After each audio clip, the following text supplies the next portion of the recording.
Hi, this is Jessica in EdTech 532, and this is my video reflection after reading an article called Seduction Secrets of Video Game Designers. It was written by Keith Stewart and published in The Guardian.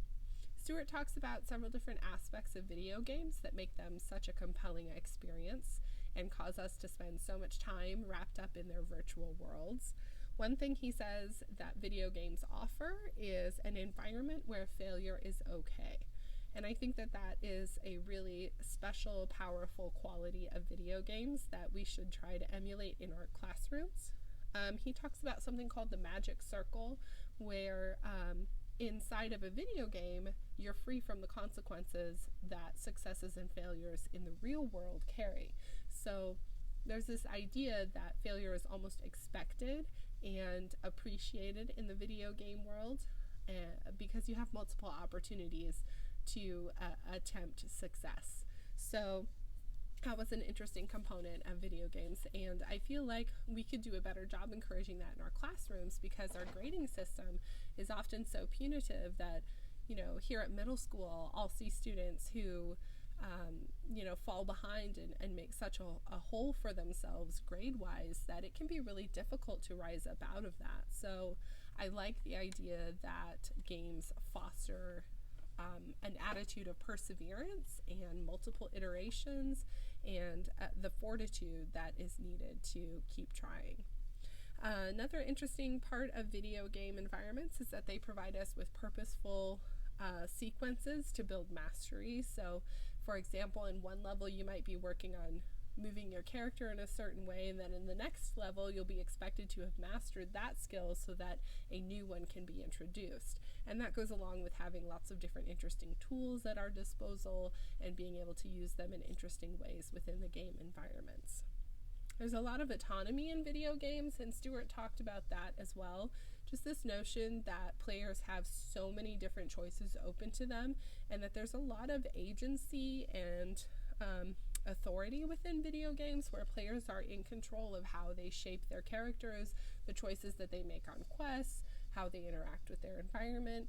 And that is something that I think we can really work together to emulate in our classrooms, because gamification in the classroom appeals to me because there's so much that can be done better in terms of giving kids real authentic choices in their learning, not just how to demonstrate their learning, but choices in how they actually acquire the understanding that we're asking for them to develop.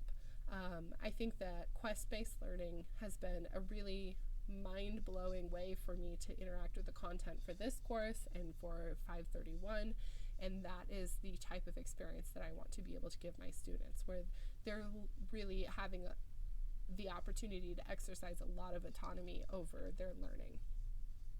He talks also about the fact that there's an opportunity for immediate application of knowledge, in that as you acquire skills and abilities, you're able to use them in an environment where you can kind of test them out and see what the range is of your skills, and there's an immediate payoff to being able to utilize a particular skill or ability or tool that you've acquired through your leveling up in the game.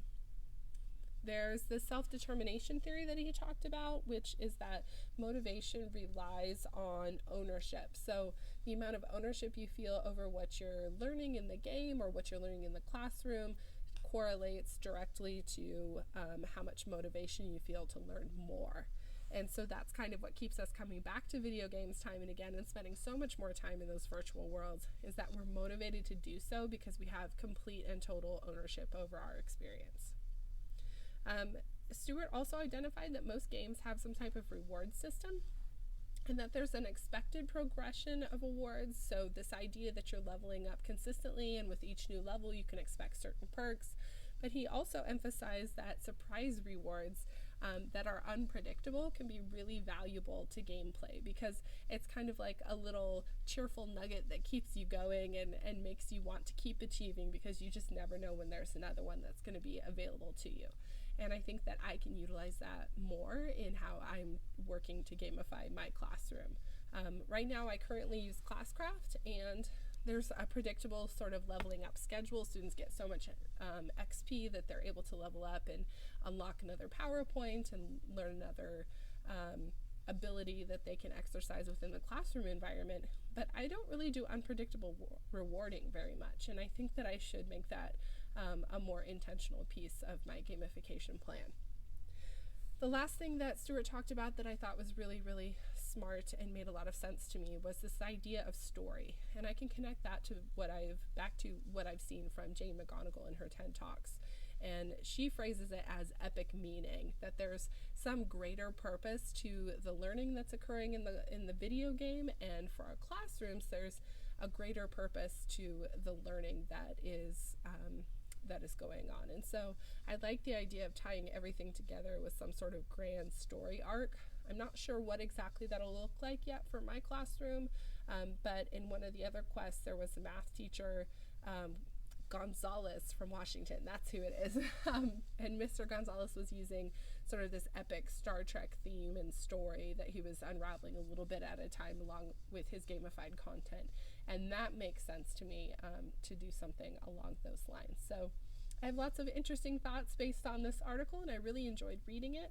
And so that will be the end of my reflection at this point for EdTech 532. Thanks so much.